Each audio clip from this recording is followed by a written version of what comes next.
ना प्रकाश प्रकाश, इधर मार दो।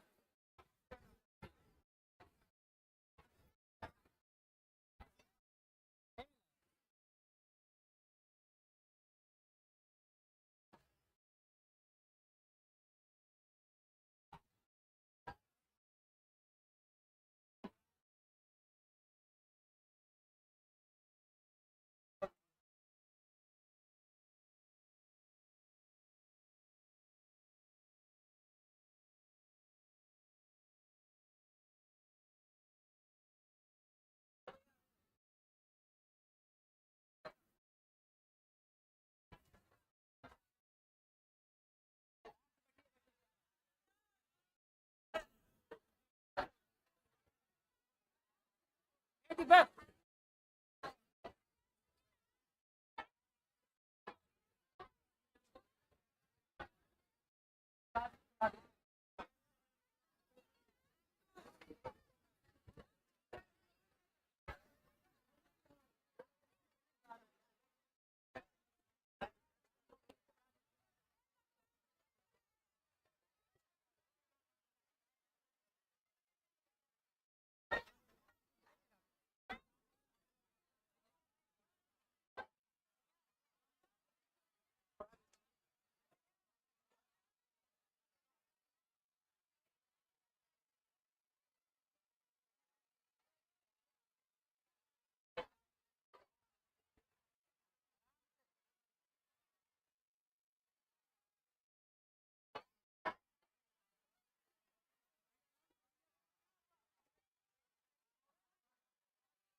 हेलो।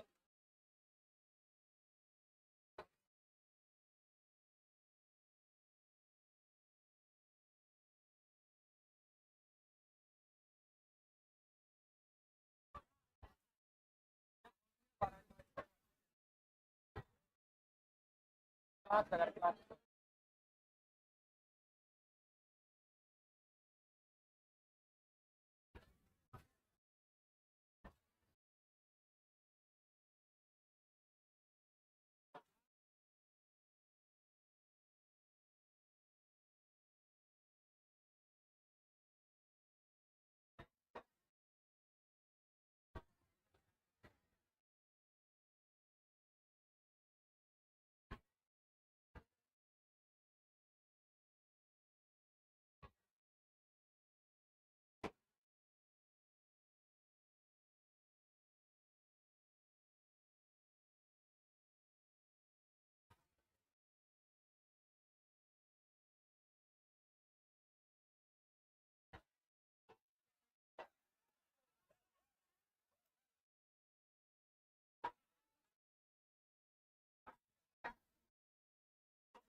Hello hello.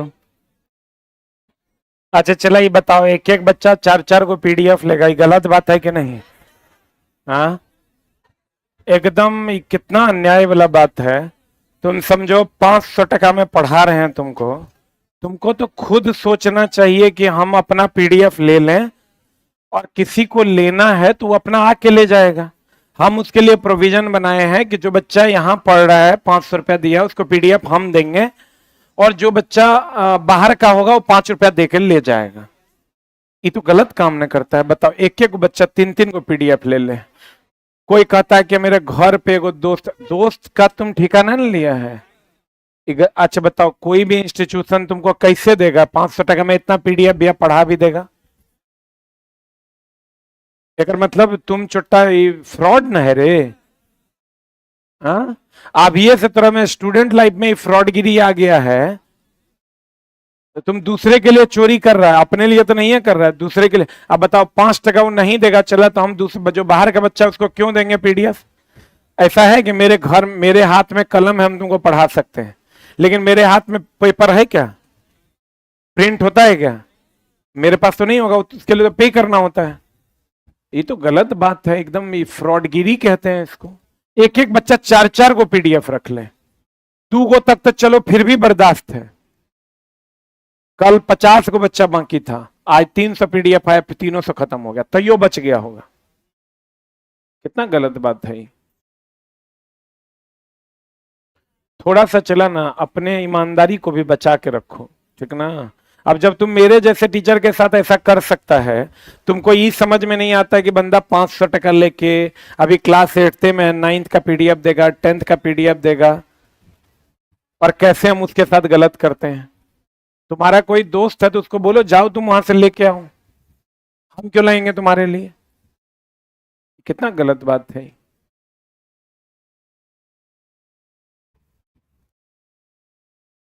36 क्यों दिया है यार?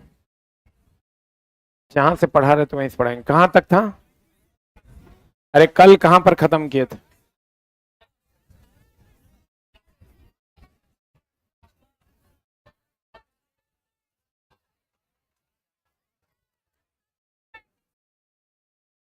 कोई बात नहीं, जो पीछे छूटा हुआ है उसको अलग से करेंगे। आ जाओ इधर।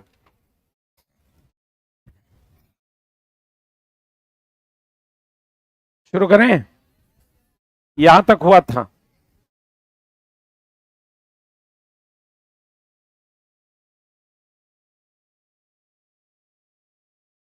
यहीं तक ना होना था।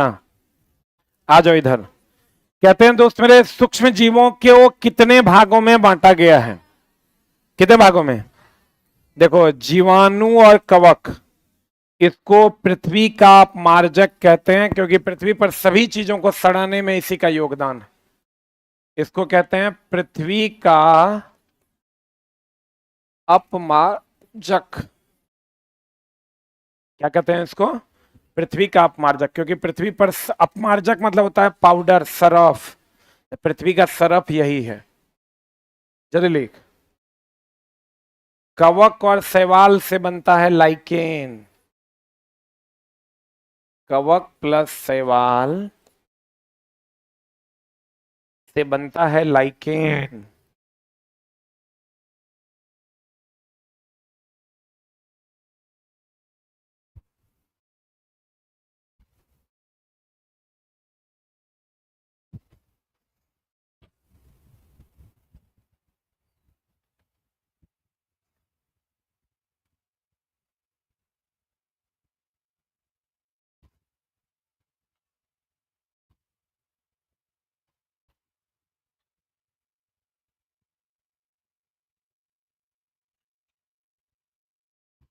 कवक और शैवाल से क्या बनता है?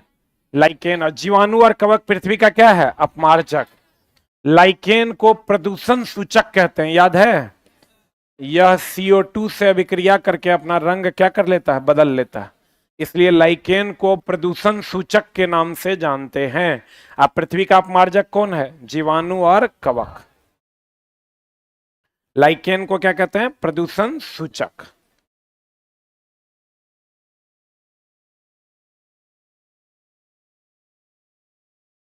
लिखे? लाइकेन को क्या कहते हैं? प्रदूषण सूचक के नाम से जानते हैं। चलते हैं हम लोग किण्वन में। किसमें चलते हैं? किण्वन की प्रक्रिया से क्या बनता है? Ethyl alcohol. क्या बनता है? किण्वन प्रक्रिया की खोज कब और किसने किया था? 1857 ईस्वी में फ्रेंच के वैज्ञानिक लुई पास्चर ने। बताओ, इसी ने ना पास्चुराइजेशन का सिद्धांत दिया था, जो मिल्क का पास्चुराइजेशन का सिद्धांत है, पास्चुराइजेशन थ्योरी, पास्चुराइजेशन सिद्धांत। किण्वन की प्रक्रिया हम आपको बताए थे कि ये ग्लूकोज से इथाइल अल्कोहल बनता है, C6H12O6। जब जाइमेज एंजाइम या ईस्ट की उपस्थिति में ये बना देता है CO2 प्लस H2O प्लस ऊर्जा, हाँ, C2H5OH plus CO2 plus H2O, ethyl alcohol. ये है ग्लूकोज। क्या है ये? ग्लूकोज। इधर आइएगा तो ये ग्लूकोज जो है जाइमेज एंजाइम और ईस्ट की उपस्थिति में क्या बना देता है? Ethyl alcohol. अब प्लस कौन गैस निकलता है? CO2। कौन सी गैस निकलती है? CO2।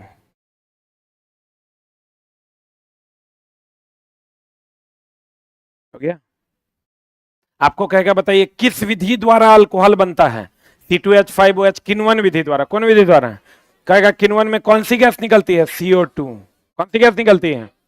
किण्वन विधि द्वारा किससे बनता है? ग्लूकोज से। किससे बनता है? पढ़े?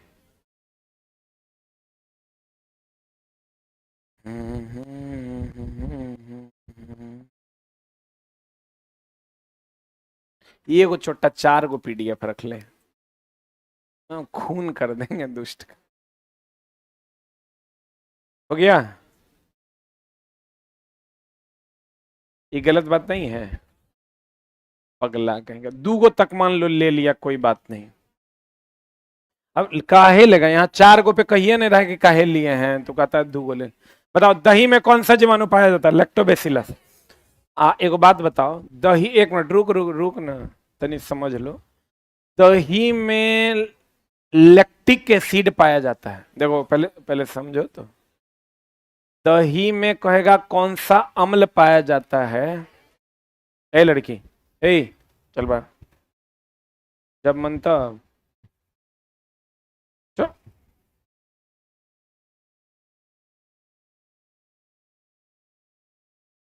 दही, दही में कहेगा कौन सा अम्ल पाया जाता है? रुक जा, कहेंगे लैक्टिक अम्ल पाया जाता है गुरुजी। फिर कहेंगे दही में कौन सा जीवाणु पाया जाता है? इसको कहेंगे लैक्टोबैसिलस। क्या कहेंगे? रुक जा, कहेगा लैक्टिक अम्ल जो होता है दही, दही में, दही या दूध की शुद्धता नापते हैं, शुद्धता नापते हैं लैक्टोमीटर से। किससे नापते हैं? लैक्टोमीटर किस पर काम करता है? आपेक्षिक घनत्व के सिद्धांत पर, या यूं कहें कि आर्किमिडीज के सिद्धांत पर। किसके सिद्धांत पर? आर्किमिडीज के सिद्धांत पर। यह हाइड्रोमीटर के सिद्धांत पर भी काम करता है। किसके सिद्धांत पर? रुक जा, रुक रुक न रुक न रुक न रे।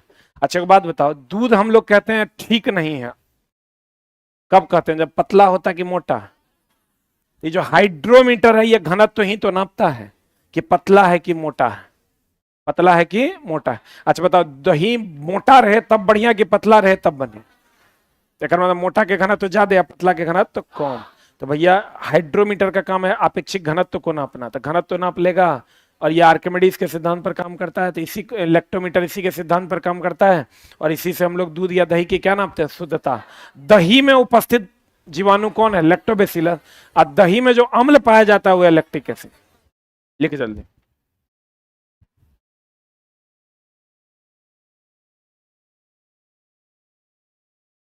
हो गया।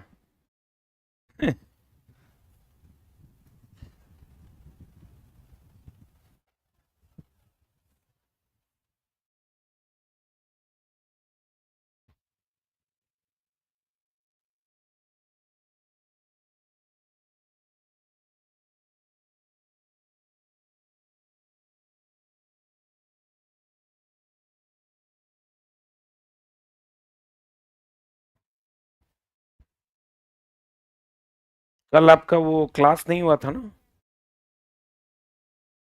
मैथ नहीं हुआ था ना, आज वही पेपर होगा। सर थोड़ा सा थके हुए थे ज्यादा, कल रिजल्ट आया था ना।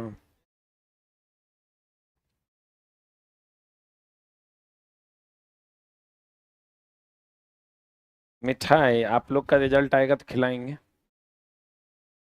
हो गया, ये समझे कि नहीं? यही लैक्टिक अम्ल जो है थकान जनरेट करता है। अच्छा एक बात बता, थकते कब हैं? जब ऑक्सीजन की कमी होती है तब, की ऑक्सीजन ज्यादा होता है तब। देखिएगा ऐसे ऐसे दौड़ रहे हैं दौड़ रहे हैं, ऐसे ही मछली सांस लेता है, क्योंकि उसको ऑक्सीजन की क्या हो जाती है, कमी। तो ऑक्सीजन की कमी होती है तब लैक्टिक एसिड जमा होता है, तो आपको तब थकान लगता है। बोलिए, आपको कहेगा बताओ लैक्टिक एसिड कब जमा होने लगता है? जब ऑक्सीजन की कमी होती है कि वृद्धि होती है? क्या होती है? कमी होती है। मिटाएं इसको। तो दही में कौन सा जीवाणु पाया जाता है? लैक्टोबैसिलस। कौन सा जीवाणु पाया जाता है? लैक्टोबैसिलस।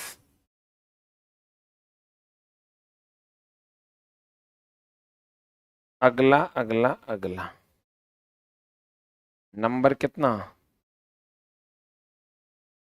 69। चेचक का टीका एडवर्ड जेनर ने। अच्छा पहला टीका का खोज कौन किया था? टीकाकरण के जनक कौन? Edward Jenner. आर छुट्टा। चेचक चेचक के टीके की खोज कब और किसने किया था? 1776 ईस्वी में। वैज्ञानिक का नाम था एडवर्ड जेनर। खूब पूछता है, लिख लो। चेचक के टीके की खोज एडवर्ड जेनर ने किया था। आज बताओ तो पोलियो के टीके का खोज? हाँ, Johnson. Oral polio vaccine? John सावी। बोलन रे, आगे पढ़ेंगे हम लोग। बता, पोलियो एक किस प्रकार का रोग है? विषाणु जनित रोग। अब देखो चला, आप जो खाते हैं एंटीबैक्टीरियल खाते हैं, अभी एजिथ्रोमाइसिन चलता है, खाए हैं? अरे एजिथ्रो, अच्छा एंटीबायोटिक खाए हैं? एंटीबायोटिक जो जीवाणु जनित रोगों से उपचार दिलाता है। अच्छा एक बात बताइए, सर्दी खांसी जुकाम बुखार ये क्या है? जीवाणु जनित है कि विषाणु जनित? जीवाणु जनित है। हाय रे दाना, विषाणु जनित है। अच्छा एक बात कभी सोचे हैं कि आपको रोग होता है विषाणु जनित, जैसे जुकाम हो गया,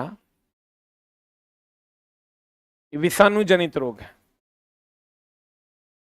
या बुखार लग गया आपको, ये विषाणु जनित रोग है। अब खाते हैं एंटीबायोटिक, आपको खाना तो चाहिए एंटीवायरल, नहीं खाना चाहिए तो एंटीबायोटिक काहे खाते हैं? कभी सोचे हैं? आपको सर्दी खांसी बुखार होता है तो आपको डॉक्टर देता है एजिथ्रोमाइसिन खाओ, देता है कि नहीं? आप पूछेगा वो क्या है, कहेगा एंटीबायोटिक है, खाओ ना। जबकि हुआ है वायरस वाला रोग, जीवाणु वाला रोग नहीं हुआ है, हुआ है वायरस वाला रोग, और खिलाता हुआ एंटीबायोटिक है। हाँ,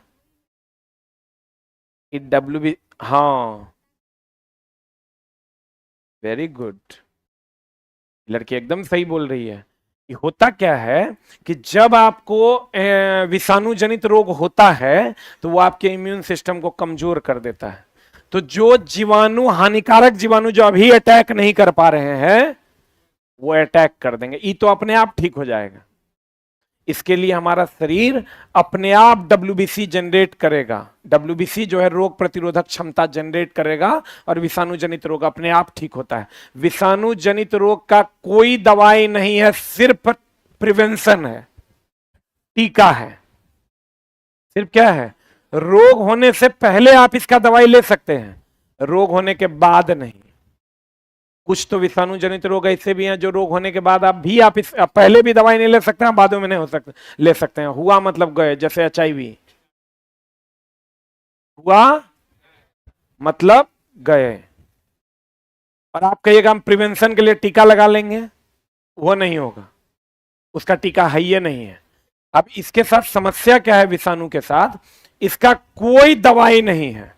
पोलियो मार दिया, ठीक नहीं होगा, ठीक है। कुछ ऐसे विषाणु जनित रोग है जो अपने आप ठीक हो जाएंगे, कुछ ऐसे विषाणु जनित रोग हैं जिसका टीका ले लीजिएगा पहले तो फिर बाद में नहीं होगा। कुछ ऐसे विषाणु जनित रोग हैं जो टीका है ही नहीं है। बोलन रे, हम लोग कहते थे जब कोरोना वायरस आया था, हम लोग कहते थे ये तो ठंडी गर्मी आएगा तो अपने खत्म हो जाएगा। जबकि विषाणु एकमात्र ऐसा जीव है जो अत्यधिक ताप, उच्च ताप और अत्यधिक निम्न ताप पर मरता नहीं है।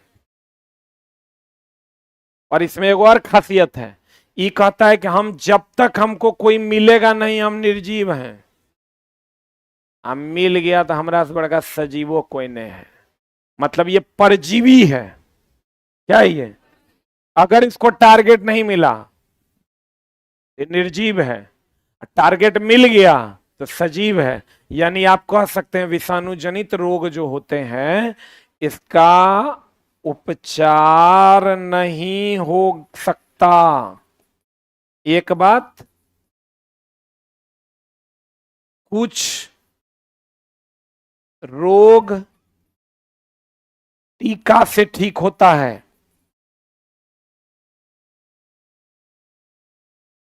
कुछ रोग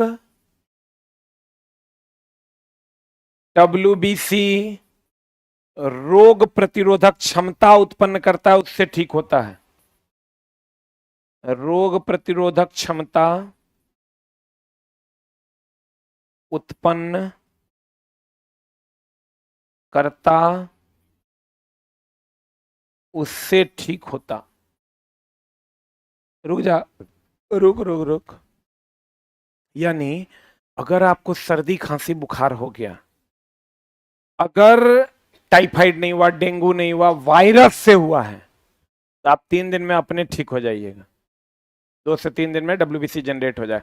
खांसी हुआ तो अपने ठीक हो जाएगा, उसमें आपको कुछ भी करने की जरूरत नहीं है, 2 से 3 दिन में ठीक हो जाएगा। लेकिन हम लोग कफ सिरप पीते हैं ना, तो कफ सिरप क्या करता है, हमको वार्म रखता है, गर्म रखता है, ताकि हम और कोल्ड में ना जाएं।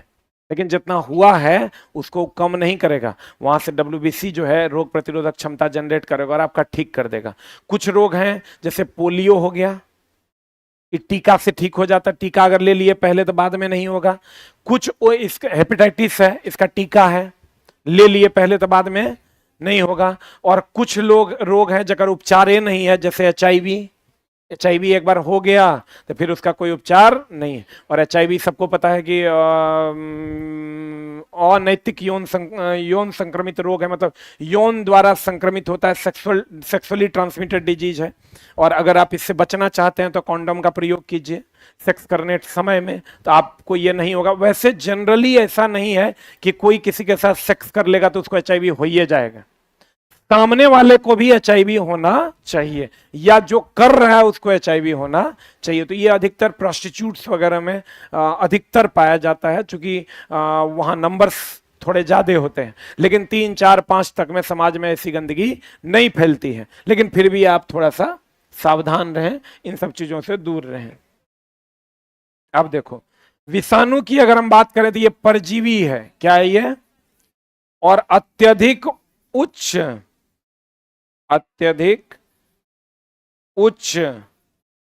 एंड अत्यधिक निम्न ताप पर यह मरता नहीं है।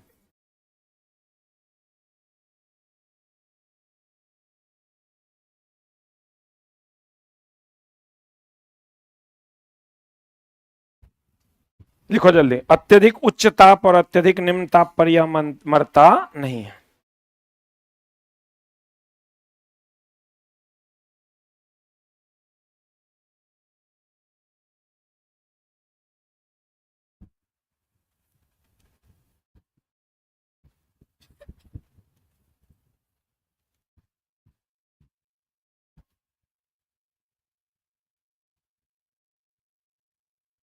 अभी बिहार में 88,000 लोग HIV पॉजिटिव है।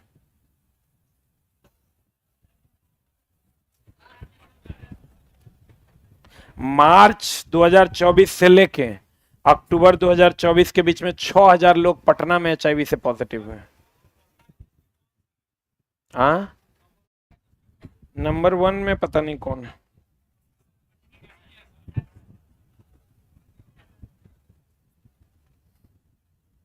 सबसे अधिक खराब हालत पटना की ही है। वही ओयो में रूम मिल रहा है इसलिए दिक्कत हो रहा है। गोपालगंज में एड्स मरीजों की संख्या है 3,000। पश्चिमी चंपारण बेतिया में सबसे ज्यादा है, पूर्वी चंपारण में भी है।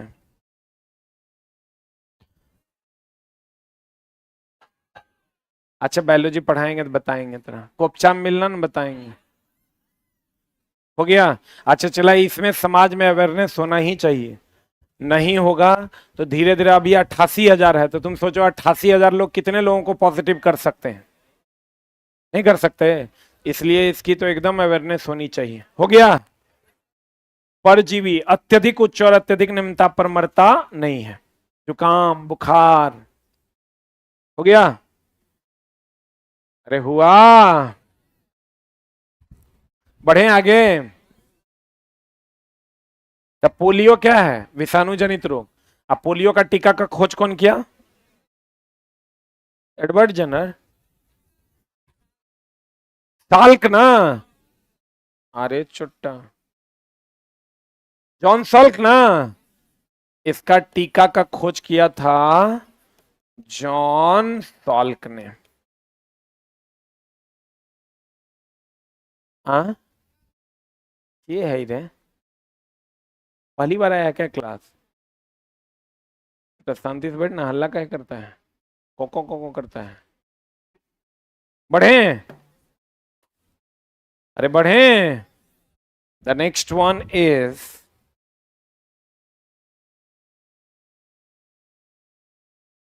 अगला अगला अगला अगला चलते हैं हम लोग। कितना नंबर पे? 71 नंबर पे। 71 नंबर देखो क्या कहता है। मलेरिया किससे? प्लाज्मोडियम से ना? अगर आपको कह देगा मलेरिया का वाहक कौन, मलेरिया का वाहक पूछेगा तो मादा एनोफ्लीज। अब मलेरिया का कारक पूछेगा तो मलेरिया का कारक पूछेगा तो कौन? प्लाज्मोडियम। प्लाज्मोडियम। मलेरिया किसके कारण से फैलता है? परजीवी प्लाज्मोडियम के कारण। छियम ने डियम। प्लाज्मोडियम के कारण। मलेरिया का वाहक कौन है? मादा एनोफ्लीज ले जाता है, कारक कौन है? प्लाज्मोडियम।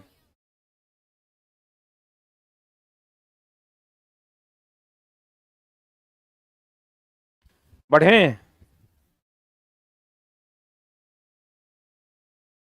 मलेरिया का वाहक लिखो ना, मादा एनोफ्लीज। कारक लिखो क्या? बताओ, वाई किसका मोबाइल है जी?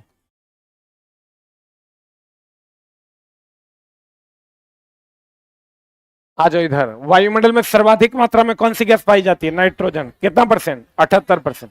और उसके ऑक्सीजन कितना परसेंट? 21%। लिखे।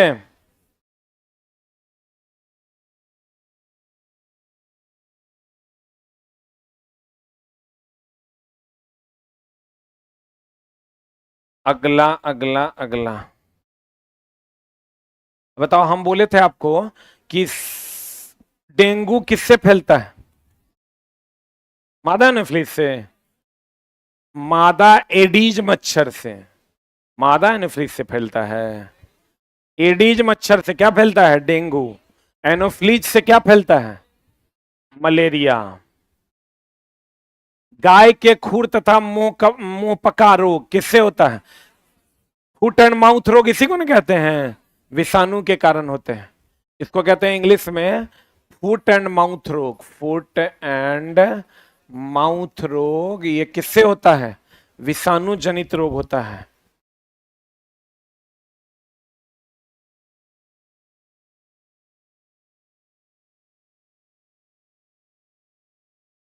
बताओ, जीवाणु, जीवाणु बेसिलस एंथेसिस की खोज कब और किसने किया था? 1876 में रॉबर्ट कोच नामक वैज्ञानिक ने इसका खोज किया था, याद रखना होगा। ये एक प्रकार का जीवाणु है, बेसिलस एंथेसिस। इसकी खोज किसने किया था? रॉबर्ट कोच नामक वैज्ञानिक ने किया था। लिखे। अगला, पास्चुराइजेशन। अरे यार,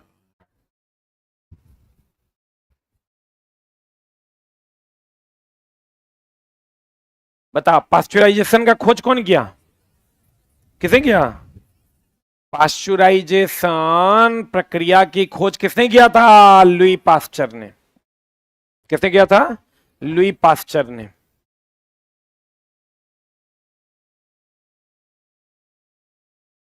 बता, अमीबा किस श्रेणी में आता है? बता, अमीबा अपनी आकृति को बदलता है कि नहीं बदलता है? और कौन बदलता है? डब्ल्यूबीसी। लिख लो, अमीबा और डब्ल्यूबीसी। अमीबा डब्ल्यूबीसी अपने आकृति को बदलता है, अपने आकार को बदलता है। प्रोटोजोआ से क्या फैलता है? मलेरिया। अभी तुरंत बताए थे, प्रोटोजोआ से क्या फैलता है? मलेरिया। अमीबा डब्ल्यूबीसी किस श्रेणी का जीव है? प्रोटोजोआ। अमीबा किस श्रेणी का जीव है? प्रोटोजोआ। डब्ल्यूबीसी का आकार बदलता है, अमीबा और डब्ल्यूबीसी दोनों का आकार क्या होता है? बदलता है। अब प्रोटोजोआ से क्या फैलता है? मलेरिया। प्रोटोजोआ से क्या फैलता है? मलेरिया। बताओ, गुब्बारे में कौन सी गैस? एकदम झोल है, बढ़िया समझ लो। जैसे गैस का मामला क्या है, गैस पे देखना, गूगल वगैरह भी करोगे तो उल्टा पुल्टा डेटा दिया हुआ है, ध्यान से समझ लो। जैसे हाइड्रोजन गैस सबसे अधिक ज्वलनशील है। हाइड्रोजन जो है वो सबसे अधिक क्या है? ज्वलनशील गैस है, सबसे अधिक ज्वलन। एक ज्यादा ज्वलनशील गैस नहीं है। इस पर खाना बनाइएगा तो बर्तन पिघल जाएगा, इतना ज्वलनशील है। लेकिन इसको भविष्य का ईंधन कहा जा रहा है। कहा जा रहा है कि भविष्य में इसका यूज कर सकते हैं। आप समझिए, जितना भी आप 1 लीटर गैस में, एलपीजी गैस में खाना बनाते हैं, उतना आप 100 ग्राम हाइड्रोजन गैस में बना पाइए। 100 ग्राम क्या, 25 ग्राम में बना पाइए। अभी आप इतना बड़ा सिलेंडर भरवाते हैं ना, तो 1 महीना चलता है। आप इतना बड़ा सिलेंडर भरवाइएगा तो आपको 1 साल चलेगा। लेकिन समस्या है एकरा में, बर्तन जो चढ़ाइएगा ना, अगर इतना ना हीट है कि बर्तने पिघल जाएगा, खाना की बनाइएगा। इसके हीट को कंट्रोल किया जा रहा है। जिस दिन इसके हीट को कंट्रोल कर लिया जाएगा, उस दिन सबसे अधिक ज्वलनशील गैस अगर ये है, सबसे अधिक उष्मा भी देगा, तुरंत खाना भी बनेगा, सब कुछ आरामदेह हो जाएगा। लेकिन इसके हीट को कंट्रोल करना इतना आसान नहीं। अब तुम समझ लो, सूर्य में भी हीट इसी के कारण है। हाइड्रोजन से ही ना हीलियम बन रहा है, तो कितना हीट होगा आप समझ लीजिए। उतना हीट को कंट्रोल करना संभव नहीं है, लेकिन वैज्ञानिक लगा हुआ है कि उसको भविष्य का ईंधन बनाएंगे। तो इसको हम लोग कहते हैं भविष्य का ईंधन। कौन ईंधन कहते हैं? तो बताओ, तो इसको कहीं कहीं पर भी बैलून में भरा जा सकता है क्या? भरिएगा बैलून में, आग लग जाएगा। सांस लेने में भी इसका उपयोग नहीं कर सकते। जोर से कहीं खींच लीजिएगा तो पूरा एलिमेंट्री कैनाल आपका जल जाएगा। तो रुक जाओ रुक जाओ, भविष्य का ईंधन किसको कहते हैं? किसको कहते हैं? हाइड्रोजन। आशा धातु कहते हैं यूरेनियम। कुछ भी याद नहीं करना है, इतना बार आएगा कि अपने याद हो जाएगा। थोड़ा थोड़ा समझने की कोशिश कीजिए। भविष्य का ईंधन किसको कहते हैं? हाइड्रोजन। इसको कहीं भी जब तक क्वेश्चन न कहे कि भर दो, अपने मन से नहीं भरना। क्या करा? हाइड्रोजन को। अब एक बात बताओ, हाइड्रोजन का द्रव्यमान होता है 2 ग्राम, नाइट्रोजन का होता है 14 ग्राम। आगे पढ़िएगा आप, हाइड्रोजन का कितना ग्राम? 2 ग्राम। आपको कहेगा ये दोनों में कौन भारी कौन हल्का? हाइड्रोजन भारी, हाइड्रोजन क्या हल्का। अगर हम भार के दृष्टिकोण से देखें तो नाइट्रोजन भारी है और हाइड्रोजन क्या है? हल्का। बोलिए हाँ। अब मामला क्या है दोस्त मेरे, कि अगर आपको फुटबॉल खेलना है, क्या खेलना है? फुटबॉल खेलना है। फुटबॉल नीचे रहता है कि हवा में उड़ता है? हवा में उड़ता है। गुब्बारा हवा में उड़ता है। फुटबॉल हवा में उड़ना मतलब गुब्बारे जैसा उड़ना, हेलीकॉप्टर जैसा उड़ना। अब हवा में तो आप कहिएगा आप ऐसे करते तो हम लोग, इसका मतलब हवा में थोड़े चलते हैं। फुटबॉल ऐसे ऐसे जाता है तो हवा में थोड़े जाता है, हम लोग जमीन पर फुटबॉल खेलते हैं। कहने का मतलब यह हुआ कि जहां पर जमीन पर रहना हो भारी, हवा में उड़ना हो, हाइड्रोजन नहीं भरेंगे, हाइड्रोजन हल्का है फिर भी नहीं भरेंगे, क्या भरेंगे? हीलियम। हीलियम का द्रव्यमान होता है 4, हीलियम का द्रव्यमान कितना? 4 ग्राम। तो हीलियम होता है हल्का, हाइड्रोजन तो भरना ही नहीं है। हाइड्रोजन भरना है क्या? आग लग जाएगा। क्या लग जाएगा? ए चुट्टा मोबाइल ले जाओ ना, काहे फोन कर रहा है? ए लड़का, मोबाइल ले जाओ।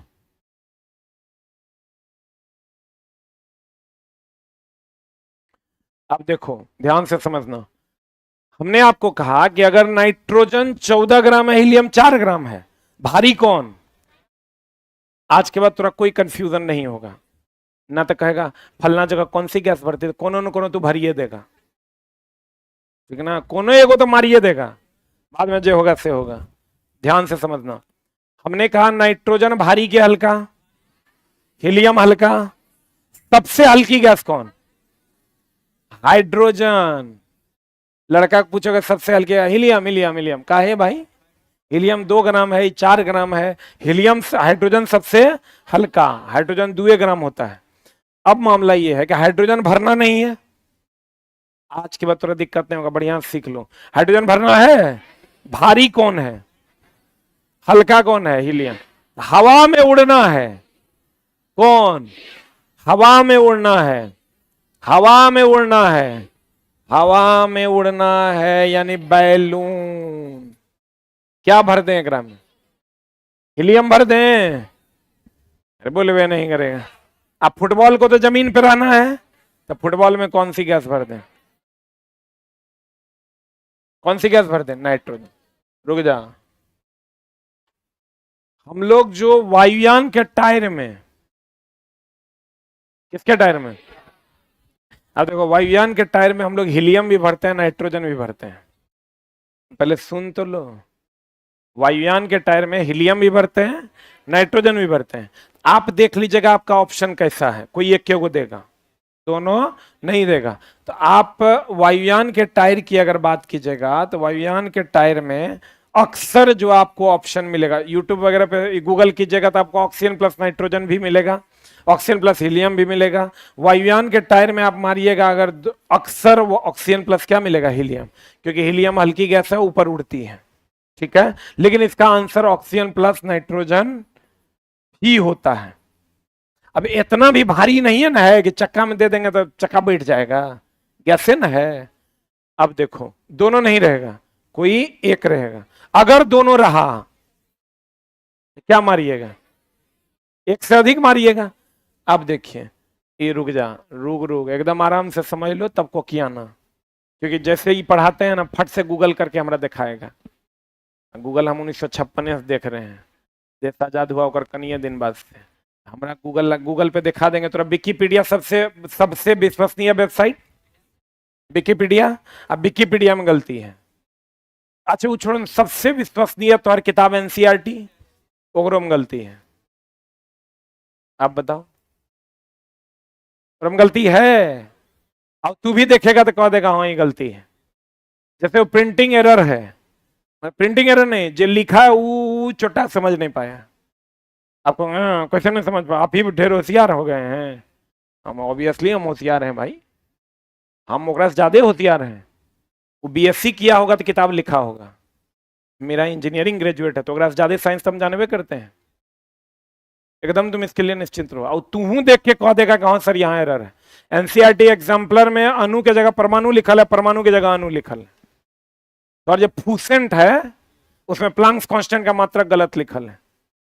अब पिछले 15 साल से छप रहा है, अभी तक जूल बटा सेकेंड है, जबकि जूल सेकेंड होना चाहिए। तो अगर वायुयान के टायर की बात करेगा तो आपको ऐसे लेना है। हम लोग जो अस्पताल में सांस लेते हैं, खाली ऑक्सीजन नहीं लेते हैं, ऑक्सीजन के साथ एक अक्रिय गैस लेते हैं जिसका नाम है हीलियम। अगर अस्पताल में सांस लेना है, ऑक्सीजन प्लस क्या? हीलियम। रुक जा, अब रही बात गोताखोर। गोताखोर कम गहराई पर क्या? Oxygen plus helium. अधिक गहराई पर, अब इसमें भी झोल कर दिया है।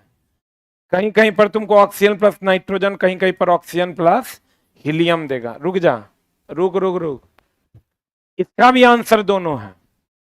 अब बताते हैं क्या। अक्रिय गैस हीलियम भी है और अक्रिय गैस नाइट्रोजन भी है, इसीलिए इसको बल्ब में भरा जाता है। आपको कहेगा बल्ब में जो भरते हैं हम लोग, तो बल्ब में अक्रिय नाइट्रोजन भी भरते हैं और साथ में आर्गन भी भरते हैं, हीलियम नहीं भरते हैं। क्योंकि आर्गन भी अक्रिय गैस है। Helium, neon, argon, krypton, xenon, radon, ये क्या है? अक्रिय गैस। कुरकुरे के पैकेट में भरते हैं, कुरकुरे के पैकेट में कौन गैस भरते हैं? नाइट्रोजन। इतने गैस से थोड़ा क्वेश्चन आता है, इसको लिख लिया जाए।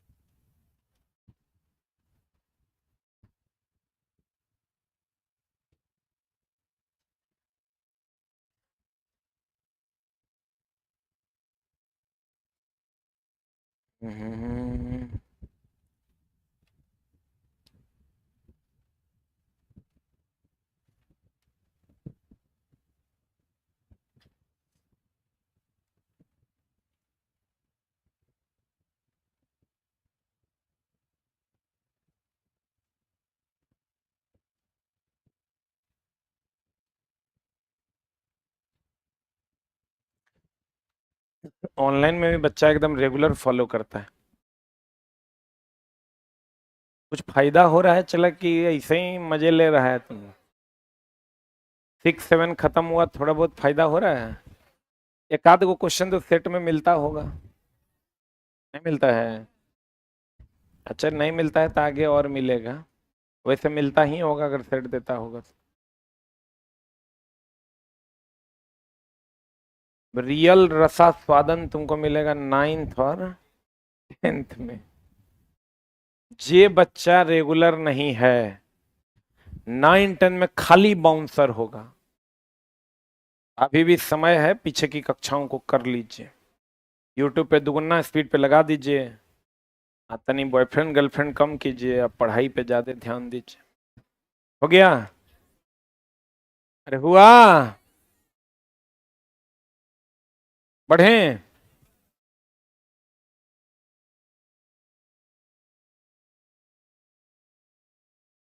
कहां पर? हम बोले ना, पहले हम बोल दिए इसमें और किसमें? वायुयान के टायर में। कभी इसको यहां लिखता है, कभी इसको यहां लिखता है। तो आप जब अभी आएगा एनसीईआरटी आगे, एससीईआरटी आगे आएगा ना, तो आप उसको फॉलो कर लीजिएगा। हम आपको लिखा दिए, आगे जाके एक बार और क्लियर कर देंगे। यही दोनों में झोल करता है। गूगल में देखिएगा कुछ और देगा, एनसीईआरटी कुछ और दे रहा है, एससीईआरटी कुछ और देता है। बढ़े? एक और आंसर बताओ। गुब्बारे में हीलियम भर दें, हीलियम भरेंगे तो ऊपर उड़ेगा कि नहीं उड़ेगा? अब दोस्त मेरे, पल्स पोलियो टीकाकरण कार्यक्रम कब शुरू हुआ था? 1955 में। बाप रे बाप, देखो आजादी के 10 साल बाद शुरू, 10 साल का 8 साल बाद।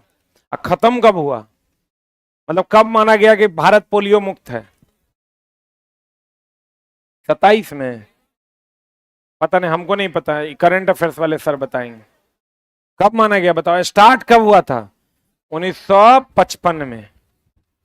पेनिसिलिन का आविष्कार अलेक्जेंडर फ्लेमिंग, पेनिसिलिन का आविष्कार अलेक्जेंडर फ्लेमिंग ने किया था। लिखा?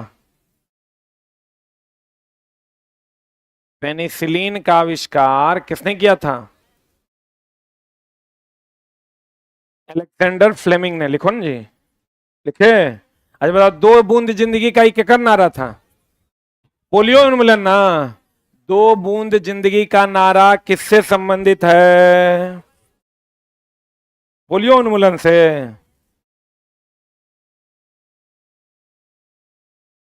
अच्छा, गेहूं में कभी देखे हैं खैरार लगे हुए? नहीं देखे हैं जी।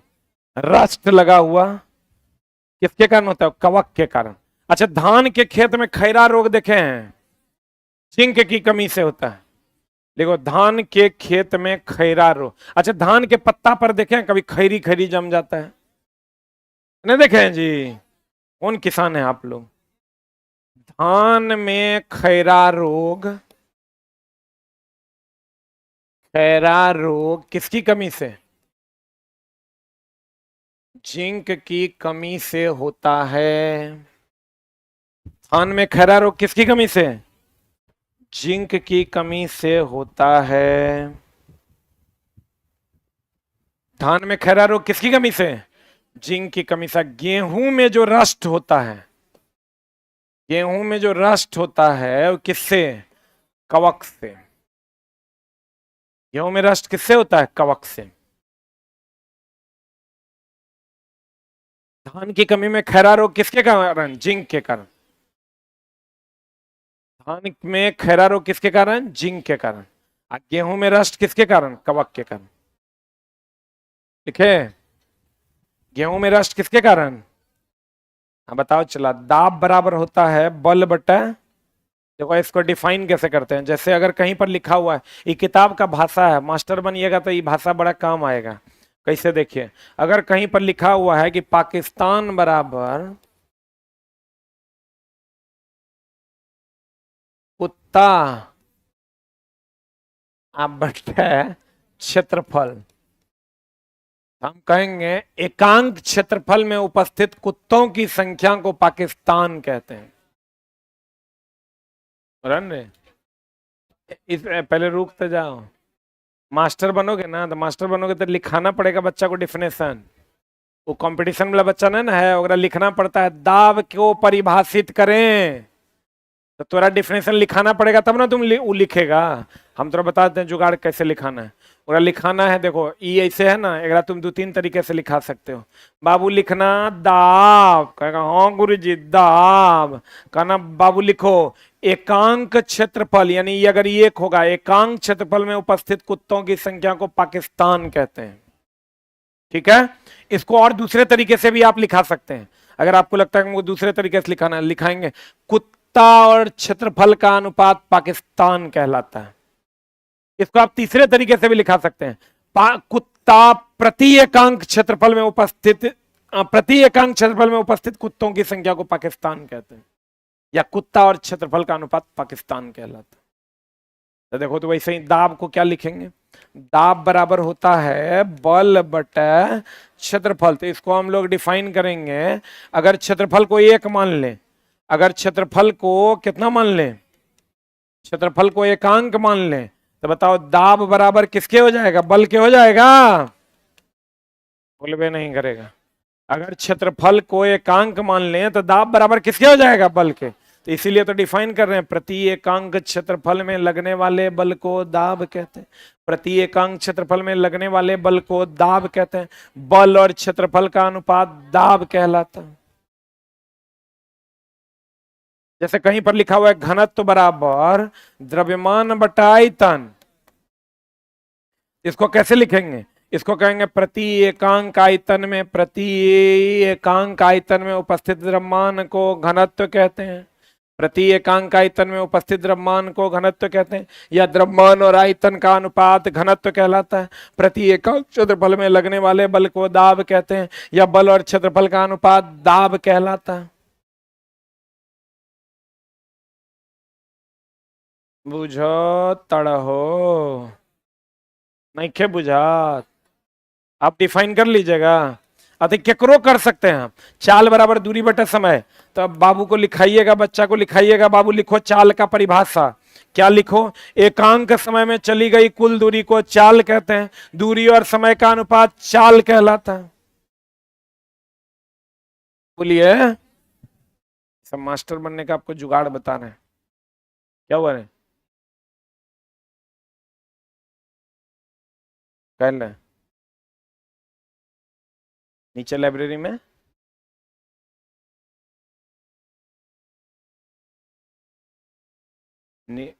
उससे तुमको क्या मतलब है? तुम अपने काम पे ध्यान दो ना। छोटा नीचे कोई मारपीट कर लिया वो जानेगा। पटना है दोस्त, यहाँ मारपीट चलते रहता है। अपना काम पे ध्यान दो। देखो किधर थे हम? प्रत्येक इकाई क्षेत्रफल, देख लो देख लो देख लो, प्रत्येक इकाई क्षेत्रफल पर बल का परिकल्पना क्या कहलाता है? क्योंकि हम जानती है दाब बराबर होता है बल बटा क्या, क्षेत्रफल। तो कहेंगे प्रति इकाई क्षेत्रफल पर जो बल की परिकल्पना करते हैं उसे क्या कहते हैं? दाब कहते हैं। नहीं बुझा? अरे बुझा कि नहीं बुझा? अरे बुझा कि नहीं बुझा? तो कहते हैं भैया प्रति इकाई क्षेत्रफल पर बल की परिकल्पना क्या कहलाती है? दाब कहलाते हैं। पढ़े आगे? बुझे हो?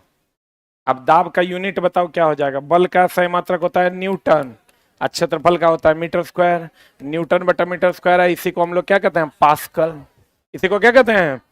पास्कल कहते हैं। तो बता दीजिए क्या हो जाएगा? What is the answer? अगला, दाब को किस इकाई में मापा जाता है? न्यूटन। देखो इसको कैसे पढ़ते हैं ये भी ध्यान देना।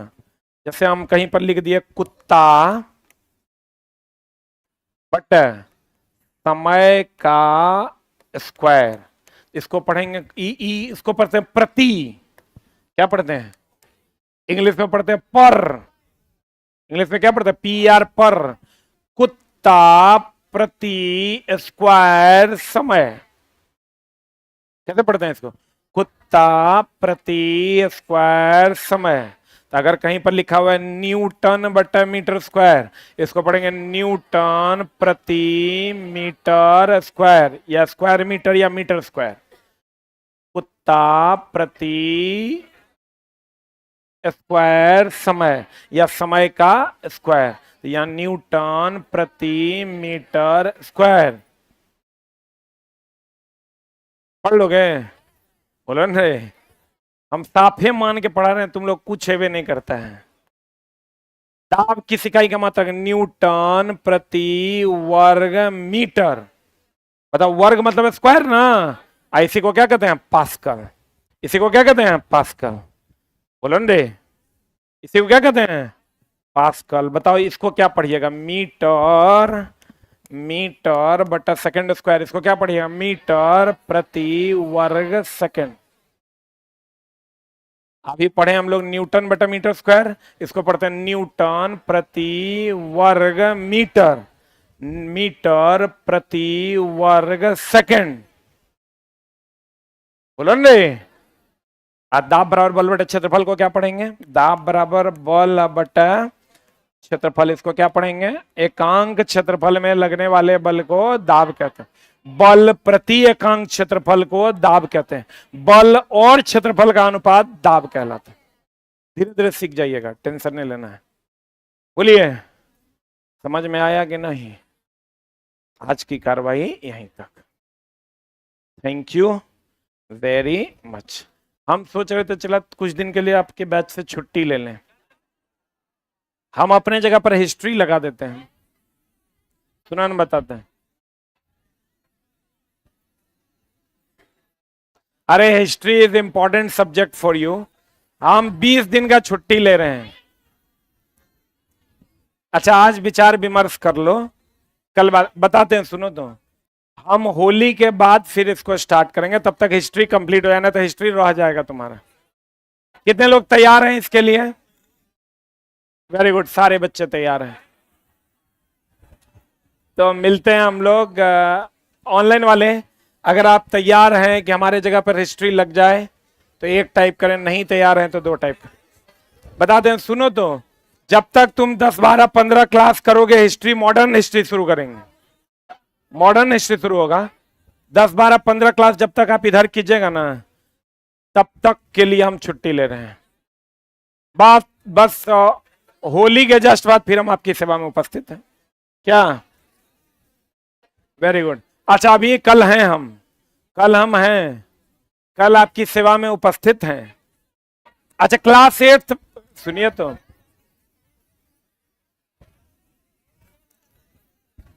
अरे दोस्त 8 इतना आसान है खत्म करना। खत्म करना और पूरा करना दोनों अलग अलग बात है। क्यों जबरदस्ती कर रहे हो? अभी तुम्हारा नोटिफिकेशन भी नहीं आया है। आ जाएगा तो हम 3-3 घंटा पढ़ा के खत्म कर देंगे। अगर आ जाएगा ना तो मेरा शेड्यूल 3 घंटा का लगा लेंगे। क्या बात करते हैं? मॉडर्न हिस्ट्री अभी कल मेरी क्लास है, ठीक है? बस 10 क्लास के लिए रोकेंगे, 7 से 8 क्लास के लिए, उसके बाद फिर कंटिन्यू कर लेंगे। कर देना। Okay, thank you.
क्या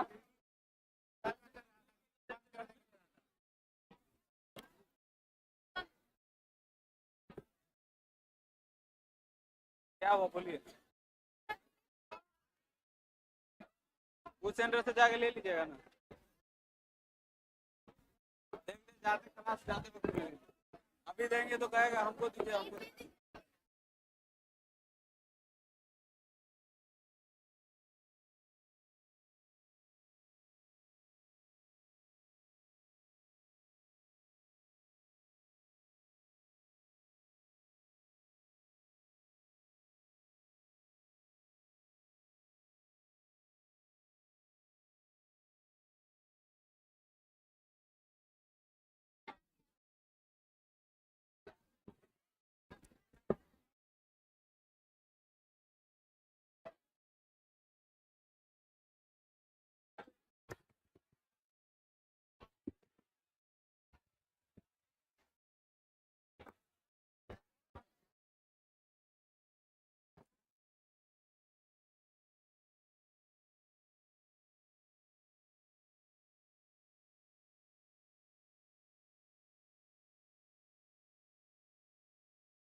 बैठ जाइए।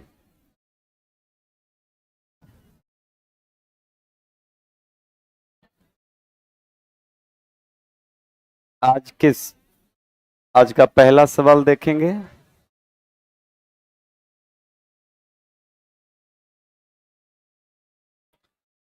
देखेंगे यहां पे कहता है कि प्राकृतिक पर्यावरण में कौन सी वस्तुएं शामिल हैं। देखिए, नॉर्मलाइज आपको समझाया है तो पेड़ पौधे तो हैं, लेकिन प्राकृतिक पर्यावरण में कल भी मैंने आपसे कहा था कि प्राकृतिक पर्यावरण में दो चीजों से मिलकर बना है। एक सबसे पहले याद रखेंगे अजैविक। क्या बना है? अजैविक। अजैविक में आपके ध्यान रखेंगे, अगर पर्यावरण की बात करेंगे तो हमारे पर्यावरण में के मुख्य घटक में अजैविक में सबसे पहले ध्यान रखेंगे कि मृदा है, मृदा के बाद जल है, जल के बाद हवा है, हवा के बाद प्रकाश। ये तो चार महत्वपूर्ण हैं। और इसी में ध्यान रखेंगे कि हम बात करेंगे जैसे नदी, नदी के अलावे पर्वत, पर्वत के अलावे मैदान, मैदान के अलावे याद रखेंगे झील। ये सारे ध्यान रखेंगे वे हमारे पर्यावरण के पार्ट हैं। जबकि हमारे पर्यावरण में मौजूद प्राकृतिक रूप से मृदा, हवा, जल, प्रकाश, ये सारे अजैविक एबायोटिक हैं। इसी पर याद रखेंगे पर्यावरण के जैव मंडल निर्भर हैं। पर्यावरण के जैव मंडल में पेड़ पौधे सबसे पहले आएंगे और पेड़ पौधे के अलावे याद रखेंगे कि एनिमल। तो ये दो महत्वपूर्ण हैं कि पर्यावरण के अंदर पेड़ों का विकास जो होगा, पेड़ पौधे का जो भी विकास होगा, वो सभी एबायोटिक और जैविक पर निर्भर हैं। मृदा, हवा, जल, प्रकाश, इसी के पार्ट में नदी, पर्वत, मैदान, झील, यहां पर ही ध्यान रखेंगे कि जीवों का विकास होगा। तो स्पष्ट रूप से याद रखेंगे, कहता कि प्राकृतिक पर्यावरण में कौन कौन से वस्तुएं हैं, तो ये सारे के सारे वस्तुएं हैं। जबकि ध्यान रखिएगा कि पेड़ पौधे और पर्वत इसमें ऐड किया गया है, तो ये भी इसका आंसर होगा, पेड़ पौधे और पर्वत। क्लियर। जबकि इधर भी आप देखेंगे कि हमारे पर्यावरण के पार्ट की अगर बात करेंगे, भाग की बात करेंगे, तो मृदा, हवा, जल, प्रकाश है, नदी, पर्वत, मैदान, झील है। इसके अलावे ध्यान रखेंगे जंगल भी पर्यावरण के ही भाग हैं। इसके अलावे मैदान है, झील, नदी, सारे के सारे पार्ट किसके भाग हैं? हमारे पर्यावरण के भाग हैं। चलिए नेक्स्ट पॉइंट की ओर चलेंगे। नेक्स्ट पॉइंट क्या कहता है, ध्यान देंगे। कहता है कि वन किस घटक में शामिल है? किसमें भाई? प्राकृतिक घटक। कौन घटक? तो प्राकृतिक घटक के भाग कौन है? वन। कौन? वन। नॉर्मल समझना है कि वनों के विकास में ध्यान रखिए, प्राकृत जिसका निर्माण खुद प्रकृति करेगा, जो मानव द्वारा नहीं है। तो मानव द्वारा ध्यान रखेंगे, जैसे नदी का विकास, अगर नहरों का विकास करेंगे तो आप कह लेंगे कि मानव ने किया है। लेकिन नदी का विकास की अगर बात करेंगे तो नदी का विकास याद रखेंगे प्रकृति ने किया है। इसके अलावे ध्यान रखेंगे वन या जंगल की अगर बात करेंगे, वन या जंगल की बात करेंगे तो जंगल और वनों के विकास में भी किसका योगदान है? प्रकृति का। इसके अलावा याद रखेंगे मैदान की बात करेंगे तो भी याद रखेंगे किसका है? प्रकृति ने किया है। फिर पर्वत की बात करेंगे तो भी किसने किया है? प्रकृति ने किया है। मतलब ध्यान रखेंगे कि प्रकृति में जितने भी चीज हैं, जैसे नदी, वन, मैदान, जंगल, पर्वत, ये सभी प्रकृति ने बनाया है। इसलिए ये सारे प्राकृतिक पर आधारित हैं। किस पर आधारित है? प्राकृतिक।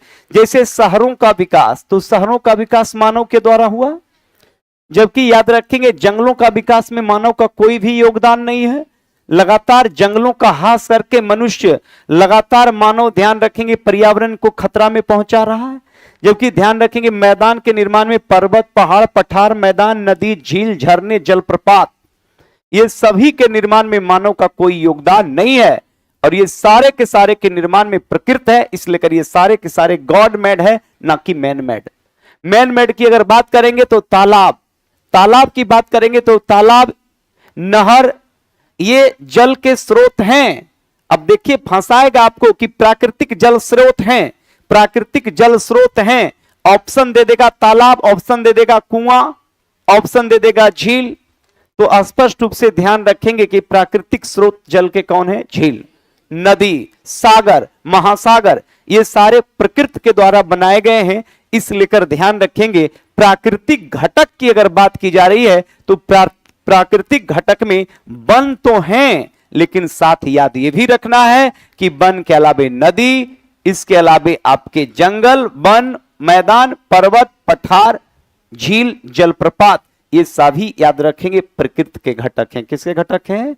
इसमें मानव का कोई योगदान, अर्थात जो भी प्रकृति ने जिसका निर्माण किया है वो सारे के सारे याद रखेंगे। मानव सिर्फ ध्यान रखेंगे किसी भी चीज का रूप बदल देता है। जैसे मानव चावल नहीं बनाता है, मानव भात बनाता है। गर्म पानी में याद रखेंगे चावल दे दिया, चावल कोई नहीं बना सकता, चावल सिर्फ प्रकृति बनाएगा। गेहूं प्रकृति बनाएगा, गेहूं को पीस कर मानव केवल उसका रूप बदलता है आटा, फिर पानी में गूंथ कर उसको रोटी बनाता है। तो याद रखेंगे कि जितने भी लगभग पृथ्वी पर सारे चीज का निर्माण प्रकृति ही करता है, सिर्फ मानव कुछ रूप में उसका सिर्फ रूप बदल देता है। इस लेकर प्रकृति में जितने भी चीज हैं वो याद रखेंगे, अजैविक हो या जैविक हो, ये सारे प्रकृति के द्वारा बनाए गए हैं। किसके द्वारा बनाए गए हैं? प्रकृति के द्वारा बनाए गए हैं। चलिए नेक्स्ट सवाल की ओर चलेंगे। नेक्स्ट सवाल देखेंगे क्या कहता है। नेक्स्ट सवाल में देखेंगे आपका 90 के बाद 91 में देखेंगे क्या है। तो 91 में सवाल बढ़िया है। तो 91 में देखेंगे, कहता है कि पृथ्वी के 3 महत्वपूर्ण, ध्यान रखिएगा, पृथ्वी के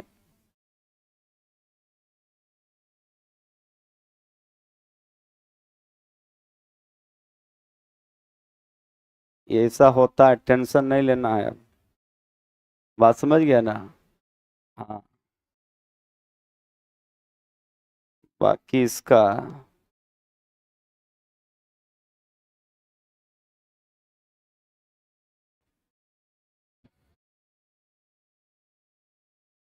है मत करो। अजय आ गया, देखो स्थिर रहो। बात समझ गया ना? तो सब टेक्नोलॉजी पर आधारित है, कर कुछ भी कर सकते हैं, लेकिन टाइम का है ना, बस वही थोड़ा दिक्कत होता है। फिर भी इसका मार्कर यहां से गायब है। अच्छा कोई बात नहीं है, देख लेते हैं। ये कहां लफंगा चला जाता है, कहां गया है? हाँ, ये बातें करते रहता है। रुक जाओ, बुला के लाओ तो। पेन देखो,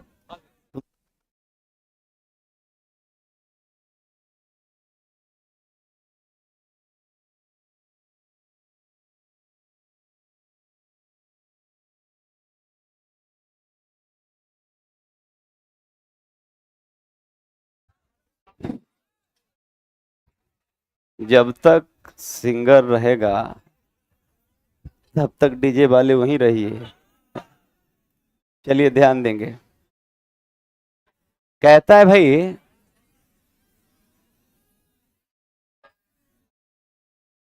रुको ना भाई, आगे थोड़े हम बढ़ेंगे। जो तुम हल्ला कर रहा है,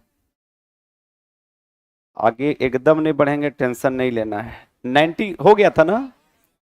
91 ठीक है। 91 देखेंगे, इतना में तो चलेगा, कोई दिक्कत नहीं है। बड़ा कर दें?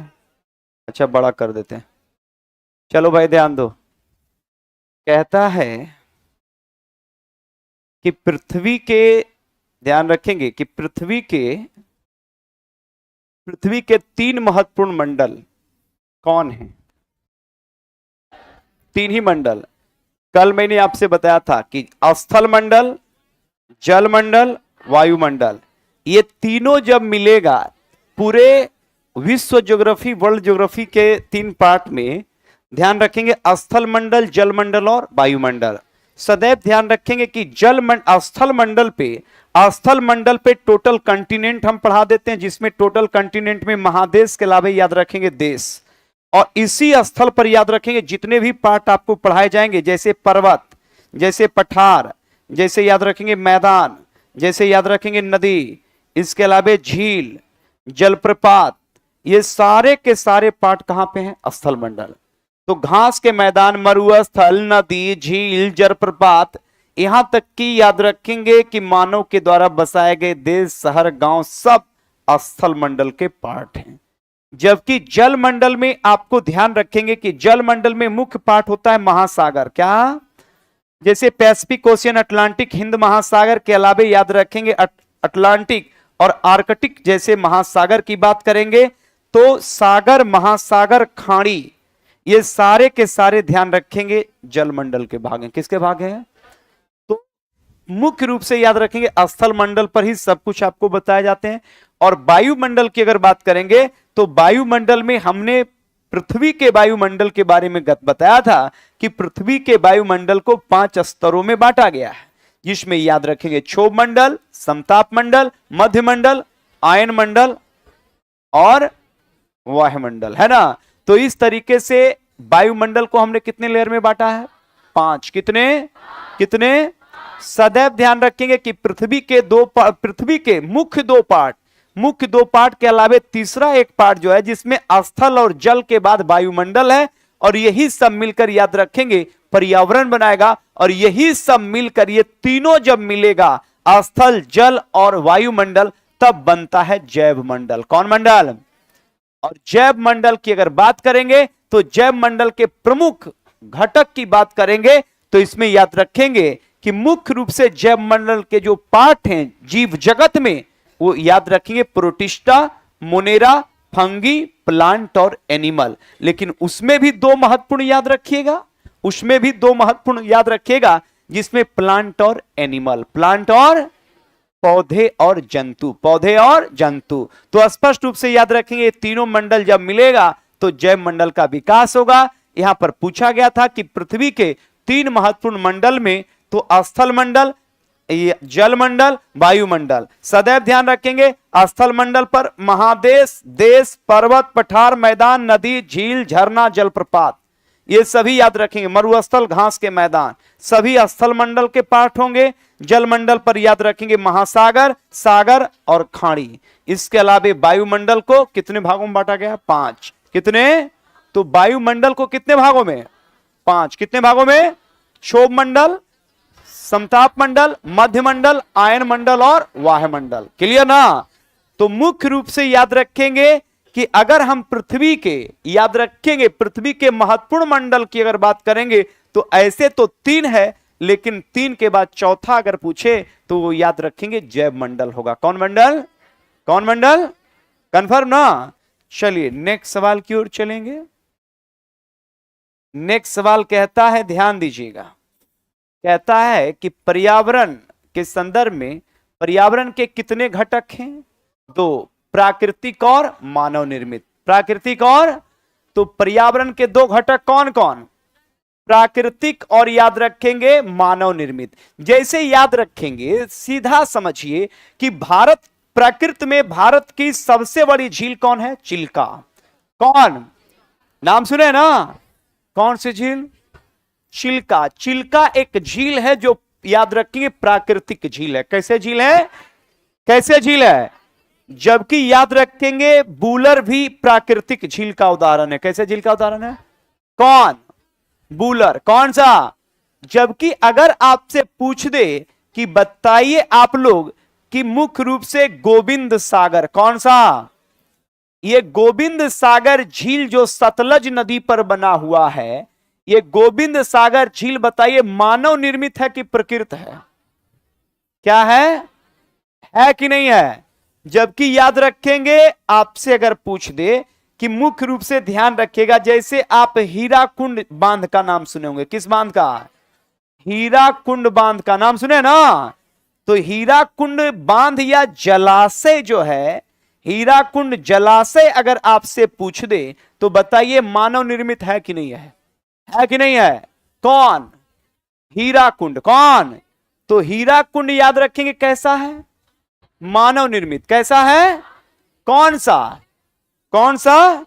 तो हीराकुंड की बात करेंगे तो हीराकुंड कैसा है भाई? मानव निर्मित। कैसा है? कौन सा? और याद रखेंगे गोविंद सागर भी कैसे हैं? मानव निर्मित। सदैव ध्यान रखेंगे कि प्रकृति में, जैसे ध्यान रखेंगे कि प्रकृति में हम नदियों के द्वारा, नदी का निर्माण प्रकृति खुद किया है, जबकि ध्यान रखेंगे भारत के सबसे लंबे नहर इंदिरा गांधी नहर की बात करेंगे या बिहार में त्रिवेणी नहर की बात करेंगे, जहां से पानी का आवागमन होता है, वो मानव निर्मित है। तो नहर जो होता है वो भी पानी को एक जगह से दूसरे जगह लाया जाता है, वो भी याद रखेंगे, तो वो आपका मानव निर्मित है। जो भी झील भी हैं तो वो भी मानव निर्मित हैं। जबकि ध्यान रखेगा जैसे तालाब भी जल के स्रोत हैं तो मानव निर्मित है। कैसा है? कैसा है? जैसे याद रखेंगे जंगल ये प्रकृति पर आधारित है, जबकि वही अगर हम बगीचा कहेंगे तो वो याद रखेंगे मानव निर्मित है। जबकि दोनों जगह प्लांटेशन है, आपके जंगल में भी प्लांट है, आपके बगीचे में भी प्लांट है। तो बगीचा की अगर बात करेंगे तो वो मानव द्वारा लगाया जाता है, जबकि जंगल की बात की जाएगी तो जंगल प्रकृति पर आधारित है। जबकि ध्यान रखिएगा कि जलाशय क्षेत्र की अगर बात करेंगे तो भारत के चिल्का बूलर झील की बात करेंगे वो प्रकृति पर आधारित है। जबकि भारत में बहुत सारे बांध और डैम और जलाशय, हीराकुंड जलाशय की बात करेंगे, सरदार सरोवर की बात करेंगे, टिहरी बांध जलाशय की बात करेंगे, गांधी सागर की बात करेंगे, नागा अर्जुन सागर की बात करेंगे, शिव समुद्रम की बात करेंगे, कृष्ण राजा सागर की बात करेंगे या सरदार सरोवर की बात करेंगे। ये सारे जलाशय याद रखेंगे मानव निर्मित है। कैसे निर्मित है? तो जहां एक तरफ प्रकृति भी याद रखेंगे कि बड़े बड़े याद रखेंगे जल स्रोत, या फिर ध्यान रखेंगे कि जंगल नदी झील का निर्माण करता है, वहीं पर ध्यान रखेंगे मानव भी ध्यान रखेंगे कि प्रकृति में ही निर्माण करता है, जिसमें याद रखेंगे कि बड़े बड़े जलाशय बड़े बड़े नहर का क्या करता है? विकास करता है। तो यहां कहा गया है कि पर्यावरण के दो घटक, एक प्राकृतिक और एक मानव निर्मित। ठीक उसी प्रकार से प्रकृति जब करता है तो बड़े स्तर पर बायोस्फीयर रिजर्व या जैव मंडल रिजर्व बनते हैं। जैसे ध्यान रखेंगे भारत के सबसे बड़े जंगलों में से एक, भारत के सबसे बड़े बायोडायवर्सिटी जैव विविधता वाले क्षेत्र में से एक जिसे प्रकृति ने बनाया है, और वो है नीलगिरी, जिसकी स्थापना वर्ष 1986 में हुआ। पूरे जैव मंडल रिजर्व की बात करेंगे जहां पर जीवों का विकास, वहां पर याद रखेंगे बैक्टीरिया से लेकर, कवक से लेकर, फंगी से लेकर, ध्यान रखेंगे वहां पर एनिमल से लेकर प्लांट का बड़े पैमाने पर याद रखेंगे डेवलपमेंट होता है। वो नीलगिरी की बात करेंगे, मन्नार खाड़ी की बात करेंगे, या फिर ध्यान रखेंगे पेंच की बात करेंगे, सुंदरवन की बात करेंगे, कंचनजंगा की बात करेंगे, नोक्रेक की बात करेंगे, या फिर ध्यान रखेंगे पंचमढ़ी की बात करेंगे। ये सारे के सारे बायोस्फीयर रिजर्व, जैव मंडल रिजर्व प्रकृति के हिसाब से चलता है। अगर मानव उसमें छेड़छाड़ ना करे तब वहां पर स्वयं याद रखेंगे जंगल में कोई भी याद रखेंगे कि मानव एक्टिविटी वर्जित है। इसलिए क्योंकि मानव एक्टिविटी जहां भी होगी प्रकृति के क्षेत्रों में मानव अपने स्वार्थ के लिए उसका नुकसान पहुंचाएगा। नहीं तो नॉर्मल रूप से बड़े बड़े जंगलों में सारे के सारे जीव बिना मानव के एक्टिविटी के आराम से खुश है, बाघ बाघिन के साथ, हिरन हिरनी के साथ, है ना। जितने जीव हैं वो सारे के सारे, जहां मानव एक्टिविटी होता है वहां पर प्रकृति का हास होता है। तो इस लेकर ध्यान रखेंगे, और जहां प्रकृति का हास होगा वहां पर ध्यान रखेंगे हमारी पर्यावरण संकट होगी। और इस लेकर ध्यान रखेंगे वर्ष 1972 में वन संरक्षण अधिनियम आया, और 73 में बाघ संरक्षण अधिनियम आया, और ध्यान रखेंगे 92 में हाथी संरक्षण अधिनियम आया। तो इस तरीके से याद रखें प्रकृति के सुरक्षा और रक्षा के लिए तो स्पष्ट रूप से याद रखेंगे। और मानव अपने स्वार्थ के लिए प्रकृति के साथ छेड़छाड़ करता है। जैसे नदी पर बांध बनाएगा अपने लाभ के लेकर, और नदी का जल स्रोत रोकेगा, जहां एक तरफ वो रोकेगा दूसरी तरफ नदी का जल सूखेगा। तो एक तरफ वो अपने लाभ के लिए प्रकृति का दुरुपयोग बांध बनाकर किया, तो दूसरे तरफ याद रखेंगे हजारों किलोमीटर की नदियां सूख गई, जिससे याद रखेंगे उसके जलीय जीव और बायोडायवर्सिटी और जैव विविधता नष्ट हो गया। तो ये मानव एक्टिविटी ही याद रखेंगे पर्यावरण को क्या कर रहा है? नुकसान पहुंचा रहा है। लेकिन सदैव ध्यान रखेंगे कि दोनों घटक है। जबकि कुछ छोटे स्तर पर अगर आप देखेंगे, अगर मानव ज्यादा अगर ना सोचे तब तो देखेंगे कि छोटे छोटे जैसे तालाब की बात करेंगे, एक छोटा सा इकोसिस्टम बनता है जहां कुछ मेढक भी रहता है, मेढक के साथ कुछ छोटे छोटे सांप रहते हैं, कुछ मछलियां रहती हैं, कुछ कीट रहता है, तो वो एक छोटा सा इकोसिस्टम बनता है। लेकिन प्रकृति जो बनाता है वो बड़े पैमाने पर, इसलिए कर याद रखेंगे कि दुनिया के सबसे बड़े इकोसिस्टम की बात करेंगे तो माना जाता है महासागर। कौन? जहां पर बड़े पैमाने पर याद रखेंगे जीवों का क्या होता है? विकास होता है। तो सदैव ध्यान रखिएगा कि पर्यावरण के दो घटक, एक प्रकृति पर आधारित है और दूसरा मानव पे। किस पे भाई? मानव पे। क्लियर ना? चलिए नेक्स्ट सवाल की ओर चलेंगे। नेक्स्ट सवाल देखिए क्या कहता है। 92 के बाद 93 सदैव ध्यान देंगे। अब ध्यान देंगे, कहता है कि प्राकृतिक घटकों में क्या क्या शामिल होता है। प्राकृतिक घटकों में जल, जलमंडल, वायुमंडल, स्थल मंडल और जैव मंडल। आ गया ना। अब इसको पुनः देख लीजिए, थोड़ा बड़ा कर देते हैं। अभी मैंने आपसे बताया था कि प्राकृतिक घटकों में क्या क्या शामिल है, तो जलमंडल, वायुमंडल, स्थल मंडल और जैव मंडल। अच्छा बताइए, भारत में कुल जैव मंडल रिजर्व कितने हैं? 18। कितने? तो भारत में कुल जैव मंडल रिजर्व की अगर बात करेंगे, रिजर्व की बात करेंगे, कितना है? 18। और भारत का पहला जैव मंडल रिजर्व कौन है? नीलगिरी। कौन भाई? कौन? अब देखिए, प्रकृति स्वतः जैव मंडल का निर्माण करता है। जैसे ध्यान रखेंगे, जहां जल, सदैव ध्यान रखेंगे, जहां जल मंडल, वायु और स्थल, ये तीनों जहां होगा स्वतः जैव का विकास हो जाएगा। जैसे नीलगिरी पहाड़ी ही भारत का, सदैव ध्यान रखेंगे कि नीलगिरी पहाड़ी ही भारत का सबसे बड़ा या सबसे भारत का पहला जैव मंडल रिजर्व क्यों बना?